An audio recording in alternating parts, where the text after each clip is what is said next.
নাবালিকা আত্মহত্যা করেনি, তাকে চক্রান্ত করে খুন করা হয়েছে, এমনই বিস্ফোরক অভিযোগ তুলে এবার বিক্ষোভ দেখালো বিজেপি নেতৃত্বে নদিয়ার রানাঘাট লোকসভা কেন্দ্রের বিজেপি সাংসদ জগন্নাথ সরকার ও রানাঘাট উত্তর পশ্চিমের বিধায়ক অসীম বিশ্বাস। সাথে ছিলেন শতাধিক বিজেপি কর্মী সমর্থক।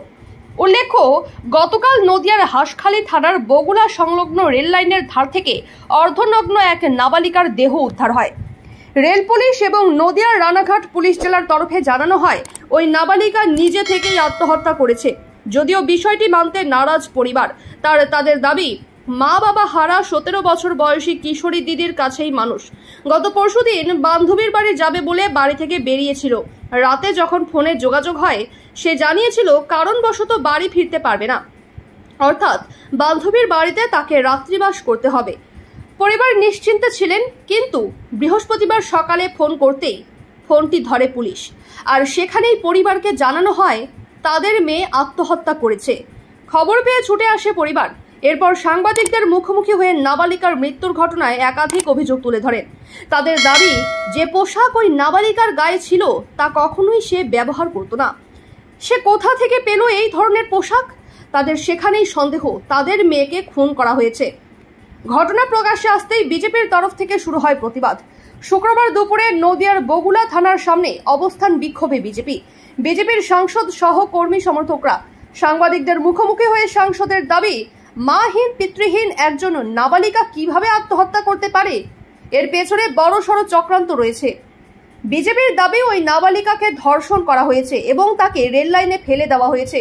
যদিও গতকালই নাবালিকার মৃত্যুর কারণ নিয়ে সবটাই জানিয়ে দিয়েছিলেন রানাঘাট পুলিশ জেলা। যদিও ময়না তদন্তের রিপোর্ট এখনো পর্যন্ত সামনে আসেনি পুলিশের হাতে। রিপোর্ট আসলে তবেই মৃত্যুর ঘটনার উদ্ঘাটন হওয়া সম্ভব। সংসদের দাবি, যারা এই আত্মহত্যা বা মৃত্যুর জন্য দায়ী তাদেরকে চিহ্নিত করে প্রশাসন আইনানুগ ব্যবস্থা নিক। যদিও এখনো তদন্ত চালিয়ে যাচ্ছে রানাঘাট পুলিশ জেলার উচ্চপদস্থ পুলিশ আধিকারিকরা।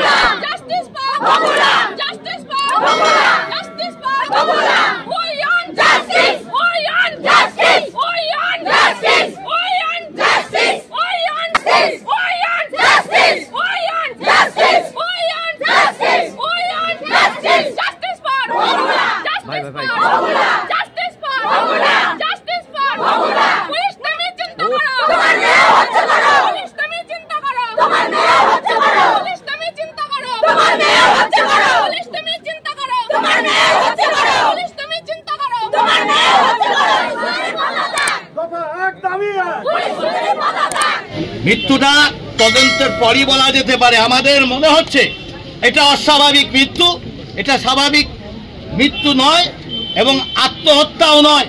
পেছনে কারণ আছে। আত্মহত্যা যদি করেও থাকে, হঠাৎ সে আত্মহত্যা করলে কেন, তার পেছনেও একটা বিষয় ঘটনা আছে। তাই সেই অপরাধীকেও ধরার ব্যবস্থা থাকে।